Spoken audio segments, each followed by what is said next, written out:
Husband আরো দুইজন আছে, ওরা কিন্তু দেখতেছি না, আমাদের সাথে লেখাপড়া করছে একত্রে। আমরা ক্লাস 1 থেকে ক্লাস 10 পর্যন্ত কিলোমিটার স্কুলে পড়ছি এবং ঢাকায়ও তাদের সাথে আমার যোগাযোগ আছে। তার ছেলে অ্যাডভোকেট সাহেব প্রতি সপ্তাহে বা 15 দিন পর পর একবার আমার বাসায় আসে, কথাবার্তা বলে পুরস্কার লাগে। এবং এই এলাকার তো আমরা ভিন্ন এলাকা মনে করি না, ভৌগোলিক কারণে এবং বিভিন্ন কারণে এলাকার জনগণের সাথে আমার পুরুষ এবং আমরা অদ্যবধি পর্যন্ত আমরা ওতপ্রোতভাবে জড়িত। এই জন্য আমরা এটাকে ভিন্ন জিনিসও মনে করি না, ভিন্ন সমাজও মনে করি না, ভিন্ন আঙ্গিকও মনে করি না। এদের আমাদের ইঞ্জিনিয়ার সাহেব সবুজ শেষপদ ছোট ভাই, আমাদের সাবেক সংসদ সদস্য রেহানা আক্তার রানুর হাজব্যান্ড, সে এই বাড়ির সন্তান এবং তাদের ভাই বোনেরা সবসময় আমার সাথে যোগাযোগ রক্ষা করে, আসা যাওয়া করে। এবং এই এলাকার অনেক ব্যক্তি যারা ঢাকা অবস্থান করে, অনেকের সাথে আমার পারিবারিক এবং পার্সোনাল সম্পর্ক আছে, আমাদের সাথে দেখা সাক্ষাৎ হয়। আমি একদিন ভোরে হাঁটতে আসলাম, তখনই আমি দেখলাম যে এই এলাকার অনেক দিন এসে আমি কিন্তু এলাকা হাঁটি না। একদিন সকালে নামাজ পড়ি, এদিক দিয়ে বাইরেছি, দেখলাম যে অবস্থাটা কি, অনেক আগে এখানে আসা হচ্ছে আমার।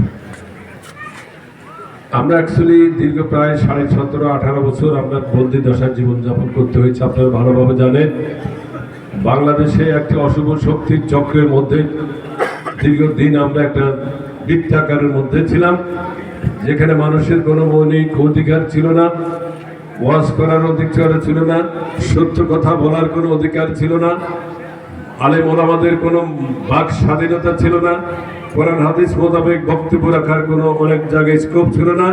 বিনা কারণে বিনা অপরাধে বাংলাদেশের খ্যাতমান বহুত আলেম ওলামাকে দীর্ঘদিন ধরে গ্রেপ্তার রাখা হয়েছে, অনেকে গুম করা হয়েছে, অনেকে খুন করা হয়েছে, অনেকে হত্যা করা হয়েছে। আমাদের বেগম খালেদা শুদ্ধ, আমি শুদ্ধ, আমাদের এখানে অনেকে আছে যারা মামলাকে 62 লক্ষ নেতা কর্মীকে মামলা দেওয়া হয়েছে।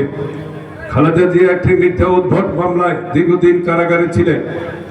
তার সন্তান আদরের দুলাল আরবাত রহমান কুকুর উপর বিষয় নির্যাতন করার কারণে 2015 সালে ঠিক এই সময় আজকের তারিখে সে মৃত্যুবরণ করে, বাসা থেকে বের করে দেওয়া যায়। একটা মানুষের নির্যাতনের একটা সীমা থাকে, এমন পর্যায়ে বাসা হারা, সন্তান হারা এবং পরে ভুয়া মামলা মকদ্দমা দিয়ে দীর্ঘদিন কারাগারে রাখা, সুচিকিৎসার ব্যবস্থা না করা এবং তার বর্তমান যে সন্তান আমাদের একটি চেয়ারম্যানের, তার নির্মমভাবে অত্যাচার নির্যাতন করা হয়েছে।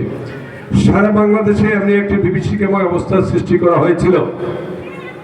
আমরা যাতে যারা বিরোধী দল কোনো কথা বলতে না পারি, তাদের এই সমস্ত অপকর্ম যাতে জনগণের নিকট তুলে ধরতে না পারি, বাংলাদেশের জনগণ তাদের মৌলিক অধিকার, মুক্তিযুদ্ধের যে চেতনা ছিল, চেতনার মুক্তিযুদ্ধের মুখে মুখে ছিল, চেতনার ধারে কাছে দিয়ে তারা ছিল না।